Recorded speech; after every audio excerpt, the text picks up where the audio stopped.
ছেলে আমার পিঠা খাবে, তাহলে ছেলে খেতে ইচ্ছা করছে পিঠা, মাকেই তো বলবে, আর কারকে বলবে? আর মারা যদি ছেলেদেরকে পিঠা পাটি না করে খাওয়ায়, আর কে খাওয়াবে বলেন?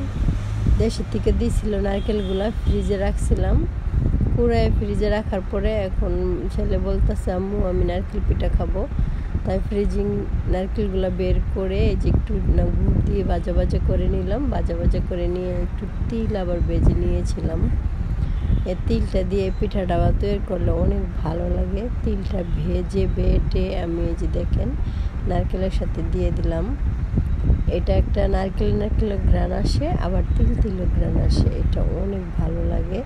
এই যে দেখেন পুরটা আমি বানিয়ে নিয়েছি, নারকেল আর তিল দিয়ে পুরটা বানিয়ে নিলাম। আর এদিকে আমি আঠাটা চাউলের গুঁড়ি দিয়ে বানাচ্ছি। চাউলের গুঁড়িটা আমি করে গরম পানির মধ্যে দিয়ে ঢেকে রেখে দিয়েছিলাম। এখন দেখেন কত সুন্দর হয়ে গেছে। একটু ঢেকে রাখার পরে এখন আমি একটা রুটি বানাইলাম। রুটি বানায় সেটা দেখেন একটা কাপ দিয়ে কেটে কেটে এরকম করে সুন্দর করে মুড়ে মুড়ে পিঠা বানাচ্ছি।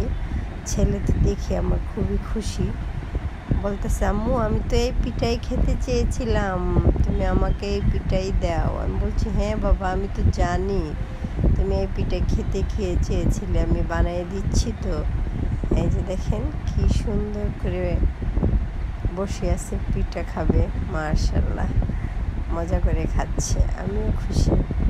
বাচ্চারা একটা জিনিস খেয়ে মজা পেলে আমার কাছেও ভালো লাগে, তৈরি করে দেওয়াটাই আমার সার্থক হয়। এই যে দেখেন পিঠাটি অনেক মজা হয়েছিল। আর আমি এখানে 300 গ্রামের মতো মাংস নিয়েছি, দিয়েছি জিরা আর ধনিয়া বাটা, দিয়েছি বাদাম বাটা, তারপরে দিয়েছি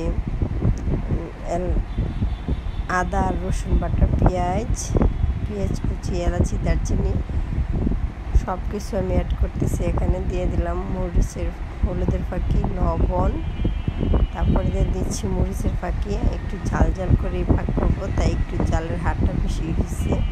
তারপর দিয়ে দিচ্ছি একটু টক দই, একটু সয়া সস দিয়ে দিলাম, তারপরে তেল দিয়ে দিচ্ছি। এক এক করে সব কিছু আমি অ্যাড করতেছি। আসলে এরকম করে রান্না করলে খুবই ভালো লাগে। দিয়ে দিলাম কয়েকটা তেজপাতা দিচ্ছি। আর দিয়ে দিচ্ছি আমি একটু পাউডার দুধ, আমার এটা দেওয়াই লাগবে, আমার দিলে খুবই ভালো লাগে। এটা শাহি ভাবের একটা গ্রান আসে, আমার কাছে ভালো লাগে। তারপরে আমি এখানে পেঁপে দিয়ে দিলাম, দিয়ে আমি প্রেশার কুকারে দিয়ে দিচ্ছি।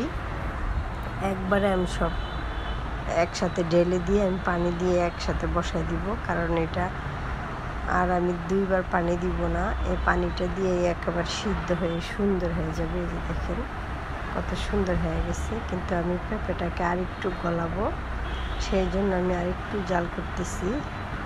আরেকটু জাল করার পরে এই যে দেখেন কত সুন্দর কালার হয়ে গেছে। আর পেঁপেটাও গলে, মাংসগুলো গলে একেবারে তা হয়ে গেছে। তাই কেমন হয়েছে বলেন তো? আসলে একটু নরম করে মাংস যদি খেতে চান তাহলে এরকমভাবে পাক করবেন। দেখেন মাংসগুলো খুঁজে পাওয়া যাচ্ছে না, তো ভালো থাকে না।